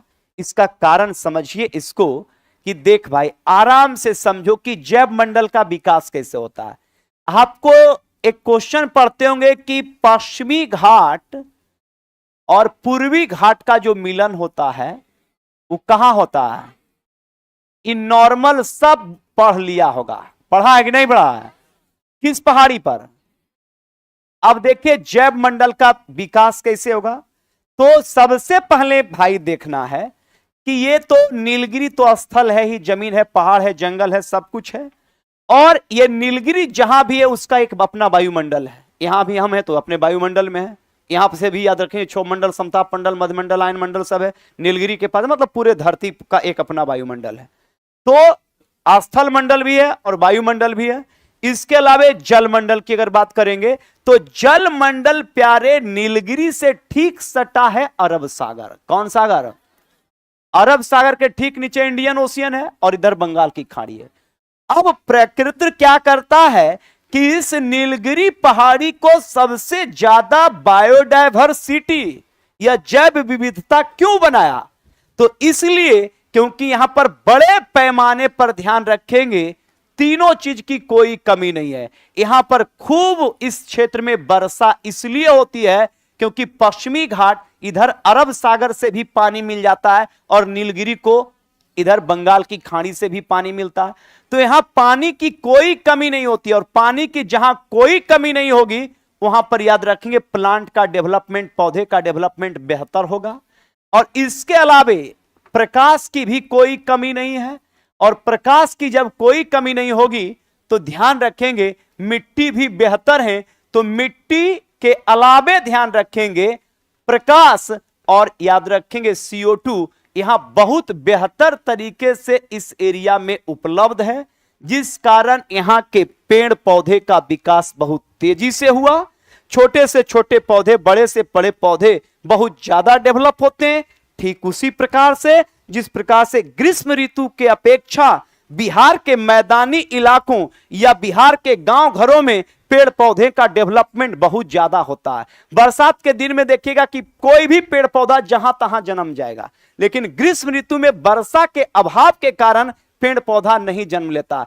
इस लेकर बिहार में भी देखिएगा कि वर्षा ऋतु में एक बहुत छोटे छोटे पर्यावरण में याद रखेंगे इकोसिस्टम या जैव विविधता वाले क्षेत्र बन जाते हैं। जैसे धान के खेत, मक्का का खेत, जहां छोटे छोटे जीव जंतु का एक केंद्र बन जाता है 2-3-4 महीने के लिए। लेकिन जहां पर लाखों साल से प्लांटेशन है, जहां पर याद रखेंगे हजारों साल से प्लांट है, तो ऑटोमेटिक है कि वहां पर कोई भी जीव का विकास बड़ा तेजी से हुआ।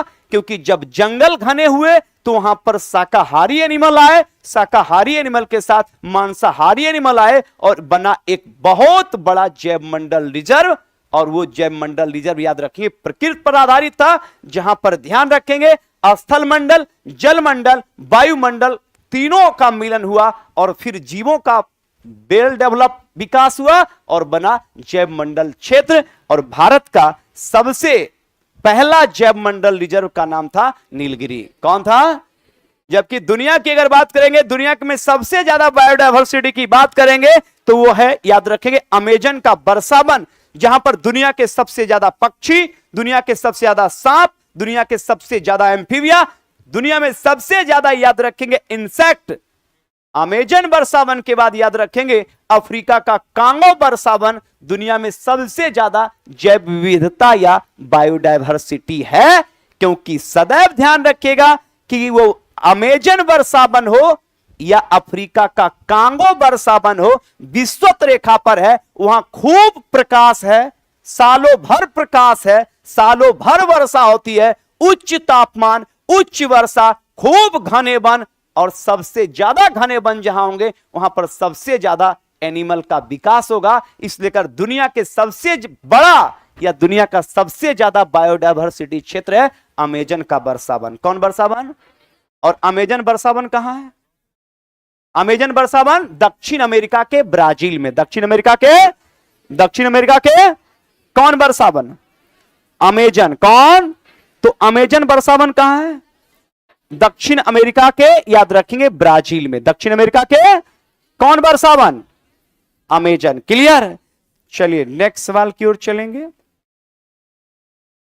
नेक्स्ट सवाल देखेंगे क्या कहता है। कहता है भाई कि मानव निर्मित घटकों में क्या क्या शामिल होता है? इमारतें, उद्योग, पुल, सड़क, स्मारक और पार्क है, ये है ना। तो ये सभी कैसे निर्मित हैं? मानव निर्मित। कैसे निर्मित हैं? मानव निर्मित। तो मानव निर्मित में इमारतें, उद्योग, पुल, सड़क, स्मारक, पार्क, ये सभी बताइए मैन मेड है कि गॉड मेड है? Man made. प्रकृति में, प्रकृति का इसका कोई योगदान है? इस सब को प्रकृति एक दिन समाप्त कर देता है। करता है कि नहीं करता है? जितना भी आप चीज देख रहे हैं ये सब मानव द्वारा बनाए गए हैं, और मानव के द्वारा जब बनाया जाता है तो प्रकृति इसको ध्यान रखेंगे कि इसको नष्ट कर देता है।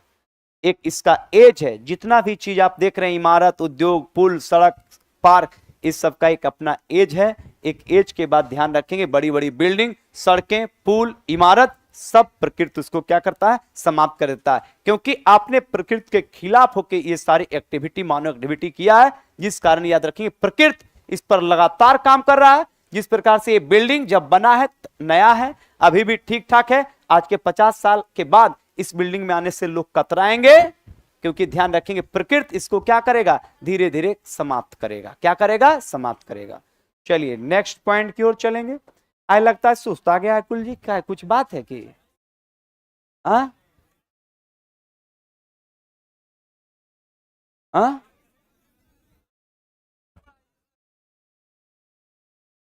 तो शिवरात्रि कैले है, तो शिवरात्रि कैले तो बहुत बढ़िया बात है। कहाँ जा रहा है? हमरे क्लास के बाद खाना उना।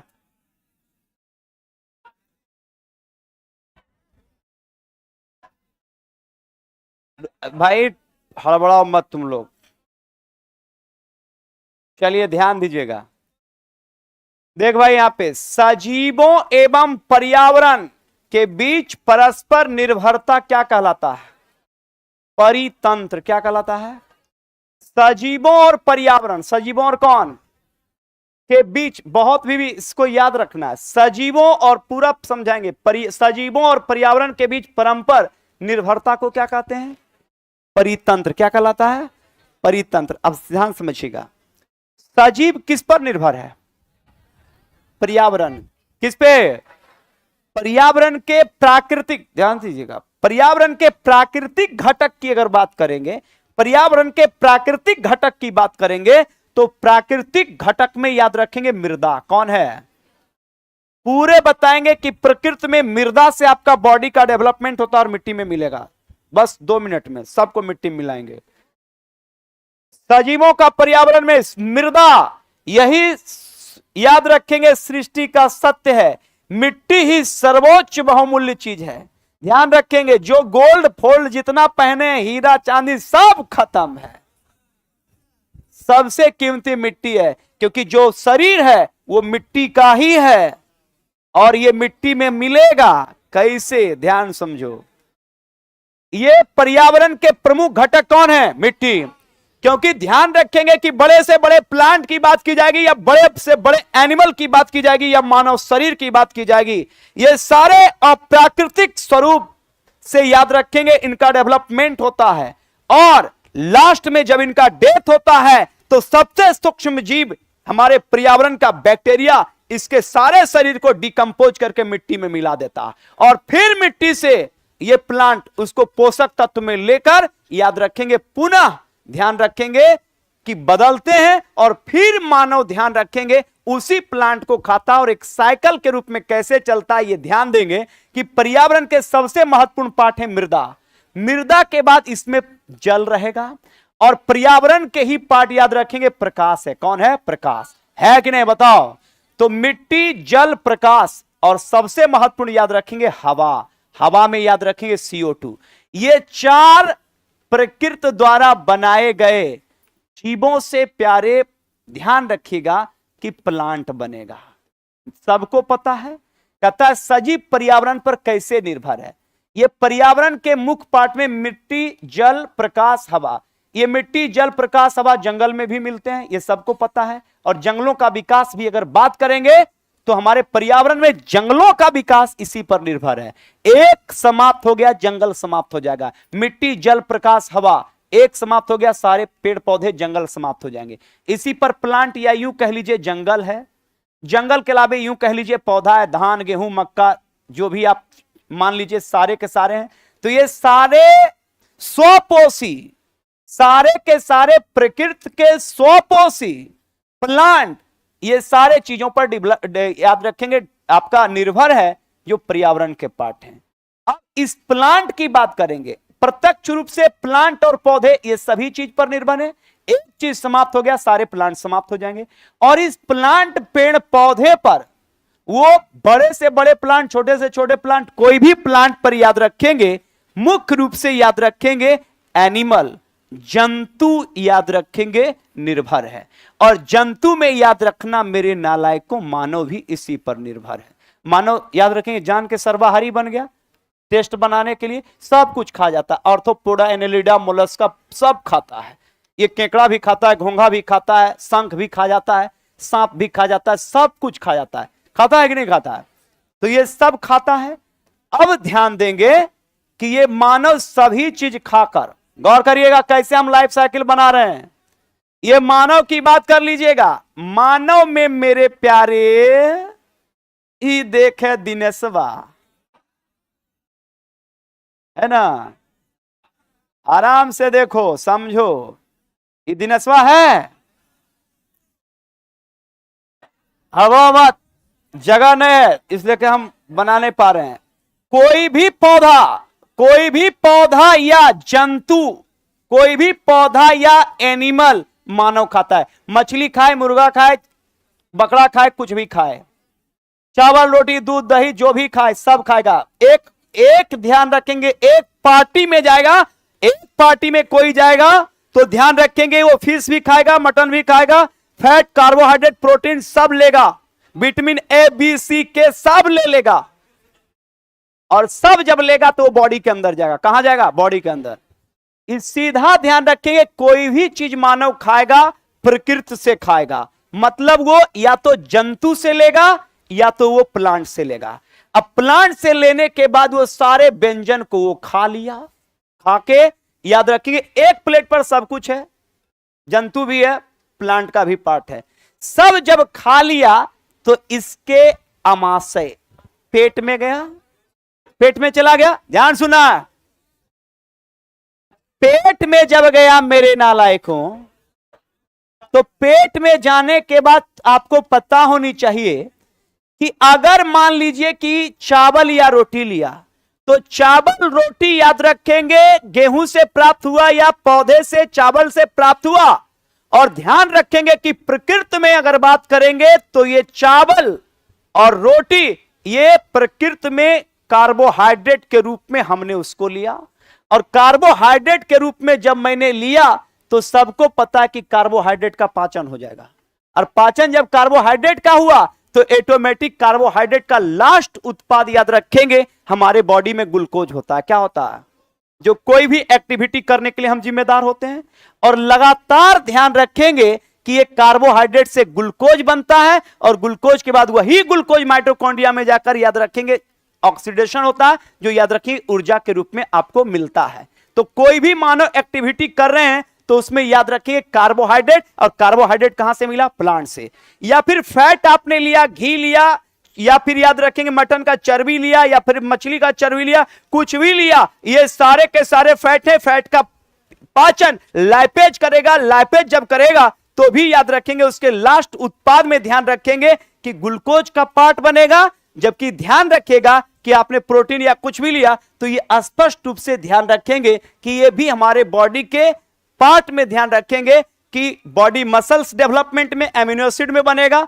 तो इस तरीके से याद रखिएगा कि बॉडी का विकास आपका हुआ, और एक दिन दिनेशबा बूढ़ा होके मरेगा, और जैसे ही मरा तो ध्यान रखेंगे इस्लाम के अनुसार दफना दिया जाएगा, सनातन के हिसाब से जला दिया जाएगा, कुछ अवशेष को गंगा में प्रवाहित किया जाएगा, और वही प्रवाहित जो भी अवशेष है उसको बैक्टीरिया, जलीय बैक्टीरिया, उसको धीरे धीरे उसको उसके कार्बनिक कंपाउंड को याद रखेंगे एब्जॉर्ब करके धीरे धीरे धीरे धीरे उसको खत्म करके उसको मिट्टी में मिलाएगा, और इस तरीके से एक साइकिल बनता है। मतलब वो प्लांट हो या फिर एनिमल हो, जिस धरती से आपने पोषक तत्व लिया, फिर आपका बॉडी पूरे वही पोषक तत्व के साथ उसी मिट्टी में मिलकर डिकम्पोज हो जाएगा, और इसी तरीके से एक साइकिल बनता है ना।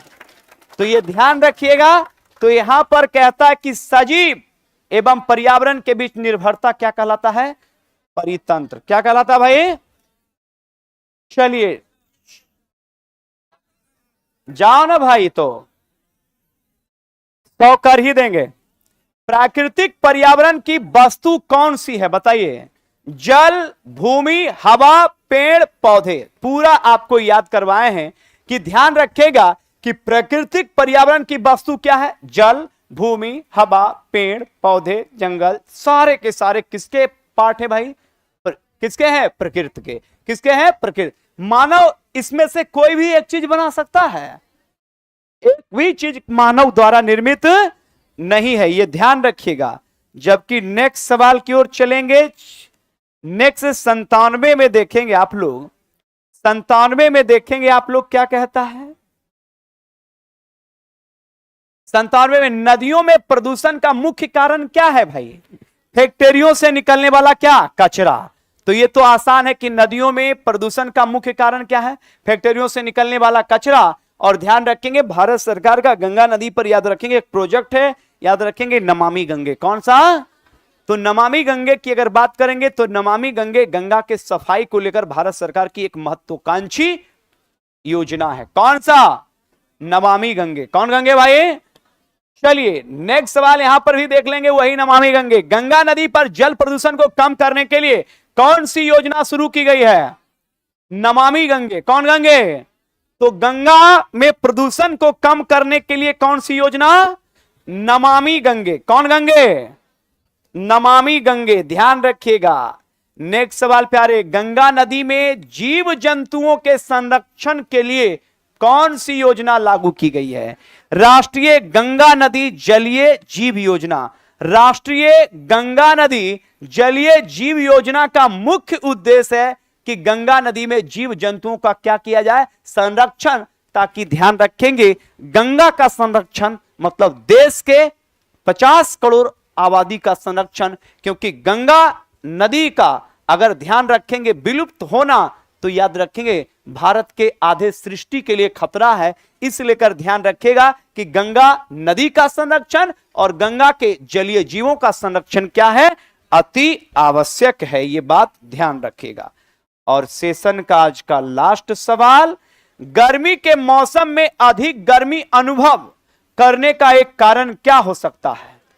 जलवायु परिवर्तन। कौन परिवर्तन? तो जलवायु परिवर्तन एक बहुत गंभीर समस्या है, और यह एक याद रखेंगे विश्व में एक अंतरराष्ट्रीय समस्या है। क्लियर ना? चलिए इस पर कल हम बताएंगे जलवायु परिवर्तन पर। नेक्स्ट क्लास कल।